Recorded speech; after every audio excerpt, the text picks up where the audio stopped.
ఎవరిని కూడా ఏమనేది కాదు. వాడు ఏం చేసినా వాడి మీద ఏ రోజు కూడా ఒక మాట మాట్లాడింది కాదన్నారు. ఆ తల్లుల బాధ కానీ వాళ్ళు కానీ చూస్తే అయ్యో అన్నోళ్ళు ఉన్నారు. ఈ ఊరు మొత్తం చిన్న పెద్ద అంతా ఊరంతా అల్లాడిపోతున్నది. అలాంటి సమయం ఇప్పటికి 3వ రోజు. ఆ బుజ్జిని చూస్తేమో కానీ ఆ చిన్న పాపని ఆ చేతుల మీద కదిస్తే అది ఏ తల్లికి కూడా రాకూడదు. అంటే అది నేను ఒకసారి అది తలుసుకున్నా ఏ తండ్రికి కూడా రావద్దు, ఏ తల్లికి కూడా రావద్దు. అంత చిన్న పాప నేను ఎందుకు చనిపోతున్నా అనేది కూడా తెలియకుండా చనిపోయాడు. ఒక తల్లిని ఒక కొడుకుని తెచ్చి అక్కడ ఇలాంటి సందర్భాన్ని ప్రపంచంలో భూమి మీద ఎక్కడ కూడా చూడదు. ఈ దొంగ దుర్మార్గుల వల్ల, ఈ అవుల ముండ కొడుకుని వల్ల ఒక తల్లి ఒక నిండు ప్రాణం బలైపోయిందిరా. ఇలాంటి ఘోరాలు ఎక్కడ కూడా జరగొద్దని ఎందుకు చెప్తున్నా అంటే ఇంత ఆ బాధ రావద్దురా. మనిషిగా భూమి మీదకి వచ్చిన 4 రోజులు బతుకుతాం పోతాం. ఈ వ్యవస్థ ఏం చేస్తున్నదో కూడా ఒక్కొక్కసారి తలుసుకుంటే కోపం వస్తున్నది. ఇది భూమి మీద ఇలాంటి జరుగుతుంటే కొద్దిగా ప్రభుత్వం కూడా కన్ను తెరిచి చూడాలరా నాయన. ఊరూర అవగాహనలన్న పెట్టి తలగబడి సావాలని చెప్తున్నా. ఏ తల్లికి రావద్దని, ఏ కుటుంబంలో ఆ తల్లి తన కుటుంబానికి కోల్పోయినా ఆ కుటుంబం ఎంత బాధపడుతుందో ఆ కుటుంబానికి కూడా రావద్దు అంటున్నా. వాడు చేయొచ్చు, వాడు ఎన్నో బాధలు పెడు. ఇప్పుడు ఆ తల్లిదండ్రులు కూడా బాధపడతారుగా. నా కడుపులో పుట్టినావు కదరా, చెడ పుట్టినావు కదరా, నాకు ఓ పేరు తెచ్చినావు కదా, ఆ తల్లి కూడా తల్ల తింటారు కదరా. ఎందుకురా నా కొడక, మీరు ఏం బాధలు రా. అసలు మనిషికి ఇంత బాధలు బతుకుండగా ఇన్ని బాధలు కాదురా.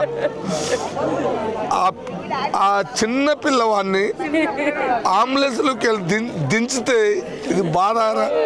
ఏ గుండె అన్నా తట్టుకుంటుందారా. ఎవరన్నా కానీ నేను తట్టుకోలేకపోయినరా.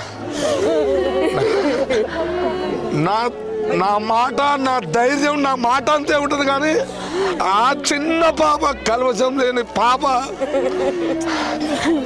జీవితంలో అలాంటి సంఘటన జరగొద్దని చేతులెత్తి చెప్తున్నారా మీ అందరికీ. ఎక్కడ కూడా జరగొద్దని. ఈ గ్రామం అంతా అల్లాడిపోయిందిరా. అమ్మా దయచేసి ప్రతి ఒక్కరికి చెప్తున్నా, ఎవరు చేయకూడదు. ఎక్కడ జరిగిన కళ్ళ ముందల ఎవరన్నా అక్కడక్కడ జరుగుతున్నా ఒక తల్లిగా ఒక తండ్రిగా, నీ కుటుంబం కాకపోయినా నీ ఊర్లోనే కాబట్టి ఏ కుటుంబంలో జరిగినా మీ కళ్ళల్లో పడ్డా కానీ దగ్గరికి పిలిచి చెప్పాలమ్మా, ఇది మంచిది కాదురా అని. మొగోడు చేసిన ఆడది చేసిన మీరు చెప్పాలని చేతులు ఇచ్చే దండం పెట్టి చెప్తున్నా. ఏ కుటుంబంలో జరిగినా ఇదే బాధ ఉంటుంది తల్లి. అందుకనే అలాంటివి చేయొద్దని మీ అందరికీ చెప్తున్నా. ఈ పాల్గొని ప్రతి ఒక్కరూ కన్నీరు మున్నీరు అయిపోయారు. మన ఊర్లో ఎందుకు జరిగింది ఇలాంటి బాధ కాదని పోయి తల్లులు ఆ బాధ ఇక రారి అక్కడ ముందుకెళ్ళింది. ఇంకా పోదాం దారి. అవును, ఆస్తి మొత్తం 1 మీద ట్రాన్స్ఫర్ అయింది. అవును, 1 కూడా చంపడానికి కూడా అవకాశం ఉంది కదా. అంతా గుజ్జుకుంటూ ఓడుకుంటాడే. ఏం చేస్తాం చెప్పు. అంటే ఇప్పుడు వ్యవస్థ ఇదంతా ప్రకటబందీగా మరి వాళ్ళకు కానీ మీ దగ్గరనే ఉంచుకుంటే బెటరు. ఏడా అమ్మమ్మ వాళ్ళ కాడ పెద్ద అయిందాక అమ్మమ్మ వాళ్ళ దగ్గర ఉంచుకుంటే బెటరు. ఇంత కిరాతకం చేసినోడు ఆ పిల్లగాని కూడా ఎందుకు తీసేయలేరు, ఎందుకు దుర్మార్గానికి పాల్పడరు అని అంటావు. అది వాస్తవం. అదే కానీ నా సబ్జెక్ట్ ఏం తెలుసా, ఈ కార్యక్రమం చేసిండ్రు. ఇప్పుడు ఏమంటే సాంప్రదాయాలు సక్కదనాలు ఇవన్నీ చెప్తుంటారు జోలు మనోళ్ళు. అవునవును, ఈ సాంప్రదాయాల్లో ఏం లేదు. ఆ తల్లికి కుండ పట్టుకుని తలగొరు పెట్టిండు కదా. అవునవును, తమ్మునికి తల్లికి పెట్టిండు. అవునా, ఇమీడియట్లీ ఆ పిల్లగాన్ని కనంపేటకు షిఫ్ట్ చేయాలి. అదే అమ్మమ్మ వాళ్ళ ఇంటికి. మళ్ళీ ఆ కార్యక్రమం రోజు ఆ పిల్లగాడు రావాలి. అంతే, అప్పటిదాకా ఇక్కడ ఆ పిల్లగాడు ఉండొద్దు అనేది నా డిమాండ్. అది వాస్తవమే. కానీ మళ్ళీ ఇట్లా అని చెప్పు ఏందో నీకు చెప్పు.